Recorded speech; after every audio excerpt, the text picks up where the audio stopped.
Bueno, en el capítulo anterior terminamos con la idea de la necesidad de la emisión de moneda soberana por parte de los gobiernos. No les quepa la menor duda, el gobierno privatizado mundial que se nos pretende imponer está basado en el control financiero usurero de la humanidad. Es decir, el control de las finanzas terminará siendo el poder universal que nos esclavizará. No se le quepa duda que por ahí no se va a ninguna forma democrática, por ahí no se va a ninguna forma libertaria. Ese poder financiero usurero mundialista nos esclavizará. Como hemos visto, la situación de la globalización avanzó por varios derroteros. En algún momento es evidente que se intentó el asalto al poder a través de los Estados Unidos. Los Estados Unidos no es el victimario, sino una víctima más. El pueblo norteamericano, ¿no? Es una víctima más de esta situación. Sin embargo, últimamente vemos que se está produciendo una tripolaridad inducida. Es decir, están desde hace rato relegando a Estados Unidos, están aupando a China con un sistema político sui generis, un sistema político muy característico de comunismo disfraz, es decir, comunismo político con capitalismo industrial y financiero. Esto es bien interesante. Es decir, el corporativismo fascista tenía muchos puntos de contacto con esta forma de poder. Es decir, un gobierno totalitario y sin embargo una economía privatizada, de una forma u otra, con matices o no. Quizás la única característica que diferencia a los fascismos, por lo menos el alemán, el nacionalsocialismo, de este comunismo chino, es que realmente en la Alemania nazi se intentó la independencia financiera de la nación, mientras que el capitalismo monopolista de Estado, que es el nombrecito este nuevo que se le ha dado a esta forma de comunismo chino, para disfrazarlo, ¿no? Para no decir que es un fascismo. Otra vez porque suena feo el nombrecito, le han echado demasiada basura arriba al fascismo tradicional para ahora parecerse con que China es un fascismo nuevo. Entonces, bueno, se redondea el nombrecito capitalismo monopolista de Estado, pero sí tiene una diferencia. Y la diferencia está en que parece que el capitalismo monopolista de Estado chino sigue dependiendo de la banca usurera mundialista. El fascismo, el nacionalsocialismo alemán sí trató de romper con esa banca usurera mundialista. El comunismo chino no, es dependiente. Y entonces ahora estamos viendo estas tres patas de poder, ¿no? Sigue Estados Unidos, que no ha caído. Rusia emerge misteriosamente. Es decir, vamos a decirlo por lo claro, es decir, esto está emergiendo misteriosamente. Y China, bueno, está claro que toda la tecnología norteamericana se la regalaron a los chinos, estos mundialistas, para precisamente lograr esa forma de gobierno que en nuestra opinión desde hace mucho tiempo lo hemos manifestado así, es el modelo de gobierno mundial del globalismo. Pero parece, vuelvo a repetir, que ahora esto ha cambiado y se pretende hacer un mundo tripolar. Bueno, ¿por qué ese mundo tripolar? ¿Y es realmente ese mundo tripolar? Bueno, eso hay que ponerle entre comillas. Se le está dando tres patas al mundo otra vez. Pareciera que la idea era acabar de destruir a Rusia, hundir a Estados Unidos y hacer emerger a China como el modelo mundialista. Es decir, una dictadura encaramada sobre los pueblos, una dictadura bestial, ¿no? Que no renuncia, es decir, no da derechos de ninguna índole, pero con economía capitalista, que parece ser el ideal de estos mundialistas. Pero de pronto vemos el jueguito, ¿no? Entonces, esto vuelve a que Rusia sube otra vez, vuelvo a repetir, misteriosamente, pues se necesita mucho recurso para volver a llevar un país casi en ruinas como quedó Rusia después de la caída del comunismo. y volverlo a elevar a categoría de primera potencia. Y por otra parte, Estados Unidos se mantiene y quizás se mantenga. No podemos decir si va para un lado o si va para el otro. Bueno, vamos a establecer una hipótesis, y esto sí es una hipótesis completamente. A mi entender, lo que está sucediendo y lo que va a suceder es que se va a hacer realmente un mundo tripolar. Pero un mundo tripolar que no es realmente tripolar. Detrás va a seguir existiendo un sistema financiero mundialista único. Y la tripolaridad se requiere para que ese sistema financiero usurero mundialista, que en teoría no tiene ejército, que es banca nada más, pues cuente con 3 ejércitos independientes para cobrarse unos a otros y cobrarle a los demás que incumplan pago. Es decir, ahora un país pequeño adquiere una deuda con esa banca mundialista y bueno, hay 3 leones para exigirle a través de tratados, convenios internacionales, la ONU, etcétera, etcétera, que pague. Y si no paga, bueno, los perros no solamente ladrarán, sino que morderán también, le fabricarán una guerrita. Ahora el problema está entre los 3 grandes. ¿Cómo usted le cobra a uno de los grandes esto si no quiere pagar? Bueno, para eso están los otros 2 grandes.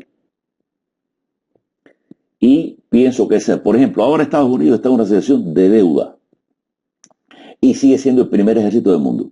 Si Estados Unidos realmente se alza y dice, no te pago, ¿qué pasa? ¿Con qué cuentan los Rothschild, con toda esta gente, para venirle a cobrar a los Estados Unidos si Estados Unidos se para el bigote y dice, oye, no te pago más? Hasta aquí se acabó el jueguito.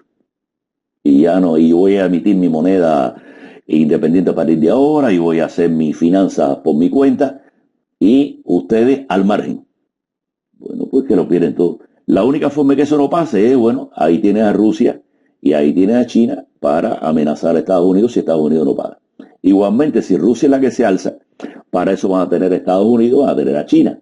Y si China es la que se alza, bueno, pues ahí tendrán a Rusia y a Estados Unidos para meterle miedo a China y que termine pagando. Esa es mi opinión, es lo que está pasando y ese es este mundo tripolar que está surgiendo. Es decir, es tripolar porque hay 3 grandes potencias en teoría. Es unipolar y sigue siendo unipolar porque las finanzas siguen siendo únicas y están en manos privadas. Así pues, señores, no nos engañemos. Mientras que el sistema financiero mundialista usurero no sea derrotado, no hay un mejor destino para la humanidad. Cualquier país podrá ser más o menos democrático en teoría, más o menos libre en teoría, pero mientras que estos buitres internacionales estén encaramados sobre los pueblos, ningún pueblo va a ser realmente soberano. Ningún gobierno va a poder responder a su pueblo, tanto porque van a ser perforados a través de la corrupción, como que aunque quisieran y no se corrompieran, no tienen fuerza suficiente para enfrentarse a esa enorme maquinaria. Así pues, entendamos, hoy día cualquier nación surge metida dentro de un mundo que ya existe y está funcionando, extremadamente poderoso y gobernado por las grandes finanzas internacionales. Y lo demás, por ahora, y a menos que se logre aniquilar ese sistema financiero mundialista privado usurero, pues las cosas no van a cambiar drásticamente. Se disfrazarán mejor, se disfrazarán peor, parecerán que sí, parecerán que no, pero nada va a cambiar mientras que ese sistema financiero usurero mundialista no desaparezca y los pueblos emitan moneda libre y soberana para representar económica, financieramente a sus naciones. Así pues, lo que creo que quedaría como meta histórica, ¿no? Porque hay mucha cosa oculta, mucha cosa de engaño, de falsificación de historia, es decir, mucha cosa borrada de la historia, que explique cómo una pandillita tan pequeña y tan claramente visible se ha hecho con las finanzas del mundo. Ustedes fíjense, por ejemplo, que, digamos, vamos a pensar en términos de mafia, como es la mafia que se originó en Estados Unidos. Aquí había mafia italiana, mafia, hoy día incluso mafia rusa, ¿no? Pero estaba la mafia judía, es decir, habían toda una serie de mafias, mafias negras, es decir, aquí había mafias de todos los colores, olores y sabores.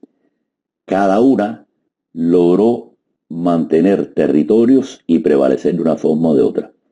Sin embargo, el sistema financiero, que evidentemente es una mafia gigantesca, de una forma o de otra logró deshacerse de todos sus enemigos, de todos sus rivales y de toda la competencia, y hay aparentemente una sola mafia única, o varias mafias, porque pudiera ser así también. Los Rothschild, los Rockefeller, los no sé qué, los bien. Vamos a suponer que realmente mantengan cierta independencia, pero se llevan muy bien entre ellas y forman un todo único de una manera u otra. Es decir, es bien sui generis. Es decir, en las mafias naturales de otros tipos no se logró esa concentración de poder. La mafia financiera sí ha logrado ese poder sobre el resto de la humanidad.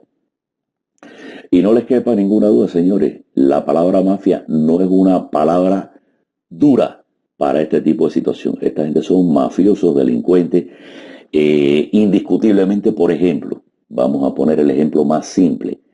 No es posible mover todo el dinero que mueven las drogas en este momento sin la complicidad de la gran banca.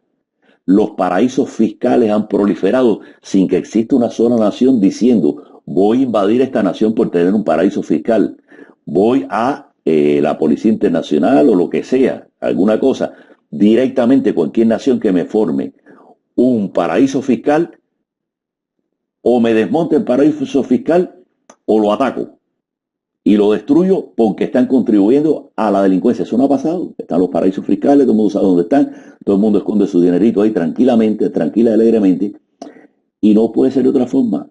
El dinero que mueve la droga no se puede esconder, señores. El dinero que mueve la droga está manejado por la gran banca, aunque usted no pueda verlo ni pueda probarlo la mayoría de las veces, aunque los escándalos se sobran y han salido, pero han salido escándalos menores, es decir, las puntas del iceberg nada más.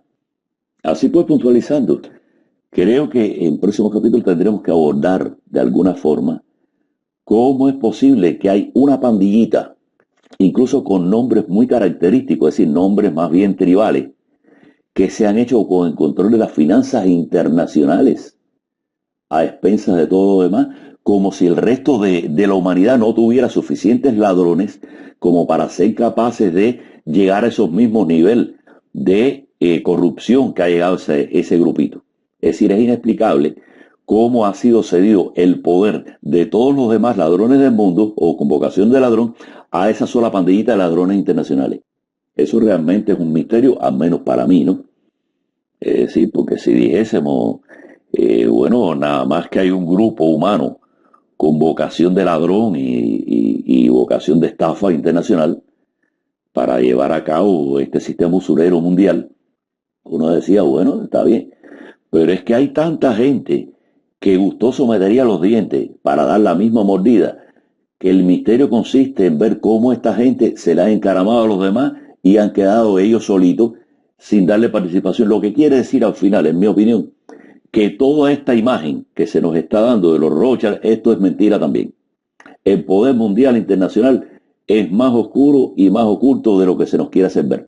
Esto de que hay una pandillita de 4 gatos, prácticamente todos de origen judío, etcétera, etcétera, cogiéndose el mundo, y que los demás son bobos que no se dan cuenta, teniendo los ejércitos en sus manos y teniendo toda una serie de recursos en sus manos, la reina de Inglaterra subordinada a la City de Londres, eso para mí es un cuento. Realmente esto es una gran mafia internacional. Yo creo mucho más en la teoría esta de las 300 familias que en la teoría de los judíos estos que se han cogido el mundo. Es decir, lo fundamental que debe haber aquí es un gran complot de 300 familias o de 300.000, no sé cuántas serán, pero pandillitas de estas, pero de todas las razas, de todos los grupos metidos juntos. Bueno, en próximos capítulos seguiremos analizando este tipo de cosas con mucha más precisión.